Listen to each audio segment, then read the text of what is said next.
အင်ဂျီမက်မျိုးသားတဦးဟာသူပိုင်ဆိုင်တဲ့နောက်အနာဂတ်အချိန်အားလုံးကိုဒေါ်လာ1000နဲ့ရောင်းချလိုက်ပါတယ်။အဲ့ဒီနေ့ကစပြီးသူဟာအဆုံးမသက်နိုင်တဲ့အချိန်စက်ဝန်းတစ်ခုထဲမှာပိတ်မိသွားပါတော့တယ်။မနက်တိုင်းသူနိုးလာတဲ့အခါတူညီတဲ့ကိတ်မုံလေးတစ်လုံးကဘေးနားမှာအမြဲရှိနေတတ်ပါတယ်။နေ့တိုင်းသူဟာလမ်းတောင်းတစ်ခုစီကိုသွားပြီးတောင်းရမ်းလေးရှိရာမှာစိတ်ထားကောင်းတဲ့လူစိမ်းတစ်ယောက်ကထူးဆန်းတဲ့စတစ်ကာကတ်ထားတဲ့ဒေါ်လာ100တန်တရွက်ကိုအမြဲလာပေးလေးရှိပါတယ်။ပြီးတော့လေးတိုက်လို့လဲကျသွားတဲ့သူ့ရဲ့ဆိုင်းဘုတ်ကိုကူမပေးတတ်တဲ့ချုံမောလှပတဲ့အမျိုးသမီးလေးနဲ့လည်းနေ့တိုင်းဆုံတွေ့နေခဲ့ရပါတယ်။သူဟာတရက်ထဲမှာပဲထက်ခါတလဲလဲပိတ်မိနေတာကိုတတိမထားမိခဲ့ပါဘူး။ဒါပေမဲ့တတိယမြောက်နေ့မနက်မှာတော့သူ့ဘေးမှာနောက်ထပ်ကိတ်မုတ်တစ်လုံးကိုထပ်တွေ့လိုက်ရတဲ့အခါသူထိတ်လန့်သွားပါတယ်။သူပိုင်ဆိုင်တဲ့တစ်တာအမဲလေးတွေကိုနှိုက်ကြည့်လိုက်တဲ့အခါမနေ့ကသူစားလက်စကိတ်မုတ်တစ်ဝက်ကိုပြန်တွေ့လိုက်ရပါတယ်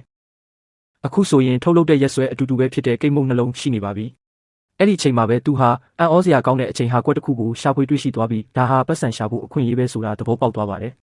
သူဟာနောက်ဆုံးကြံတဲ့900တန်တရွက်ကိုတစ်တာထဲထည့်ထားလိုက်ရာနောက်တစ်နေ့မှာနောက်ထပ်900တန်အသစ်တရွက်ထပ်တိုးလာတာကိုတွေ့လိုက်ရပါတယ်